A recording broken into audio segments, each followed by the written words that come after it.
Hi, my name is Ben McMullen. I'm going to show you how to use the PowerCaf portal today.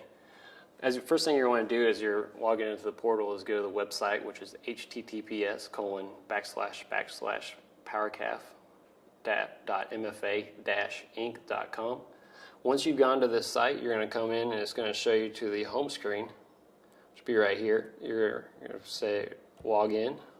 You're going to enter your credentials, the same as you use for the mobile app.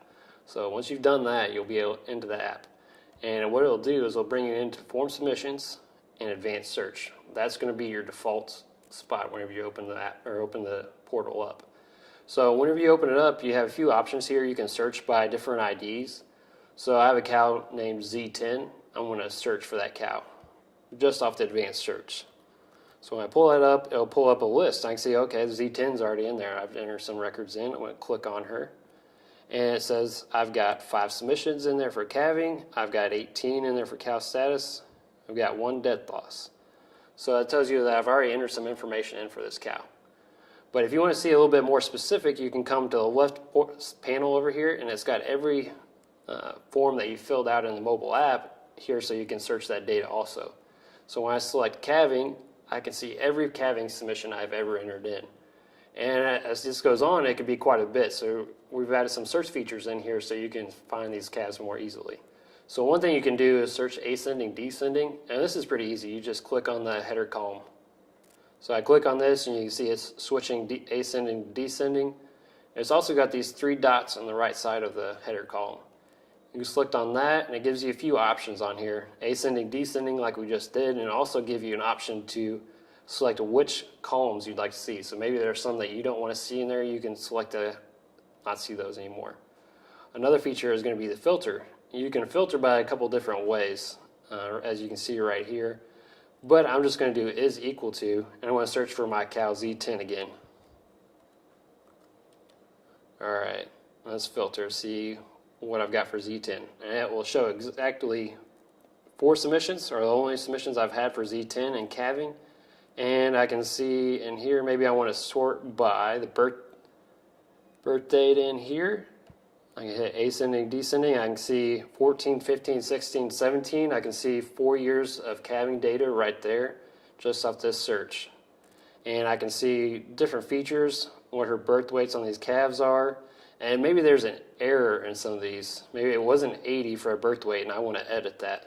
I go over to the edit button and select birth weight right here. We hit down and it's going to change it to 79. Hit update and that will change your birth weight to show 79, the changes we just made. So if you're wanting to get back to the screen where we're at in calving with all of the rest of your herd data, you're going to want to clear this filter out, go back to filter, hit clear, and we're back to where we started. Another option is to use one of these column headers and drop and drag it up to the top here. And that will sort every row here by exactly that cow ID. So you can see if there's C05 and there's 2 entries, it's going to lump those together. And if you want to get rid of that, just hit the X, and you're back to where you were when you started. All right, and if you've created a search and you've got maybe like I had a search earlier for Z10, and you're going to export that to Excel. So you can do a little bit more analysis, or you want to take it and use it someplace else. Come into Excel, and you've got information that you just searched. I had no search on there, so it's going to pull up all the information I had on the desktop. So that is a way you can export the information you got and use it in however you want.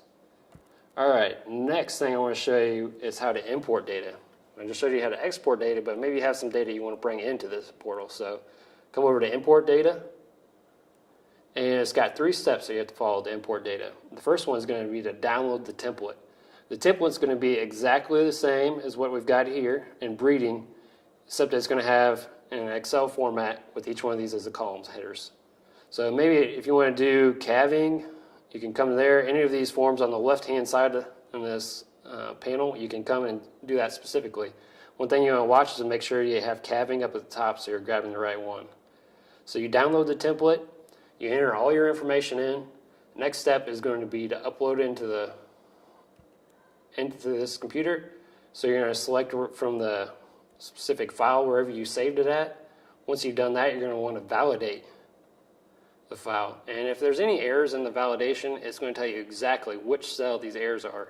And you can go back and change that to make sure that it's going to fit perfectly in a database. And once you've done that, you'll hit yes and save. All right. And the final thing I want to show you today is reports. And reports is probably the most important report that is going to give you the a heads up on what's going on in your herd is going to be the herd inventory report. And this report is going to be generated automatically. And what does this is the cow status report. So whenever you make any entries or edits to the cow status report, it's going to change this report. So for instance, I want to add 426. I've already input that record, and I'm going to go change it because I want to see this record into this report here. So first thing I need to go to is form submissions, cow status, and here's 426. And as you see, it's inactive. Anytime a cow is inactive, it's not going to show up on your report. So I want her to show up on the report, so I'm going to edit this. And when I come into status change, I'm going to change it to active. And she no longer died because I want to bring her back and maybe say she was purchased. Normally that's probably not the pattern of events that will happen, but just for an example today, I will just show that. All right, so now I can see that it's active in here. I'm going to come back to reports. And now you see 426 is now in my herd inventory report. All right, that's just a quick tutorial on the PowerCalf portal. If you have any other questions, you can give me an email at bmcmullen@mfa-inc.com. Thanks.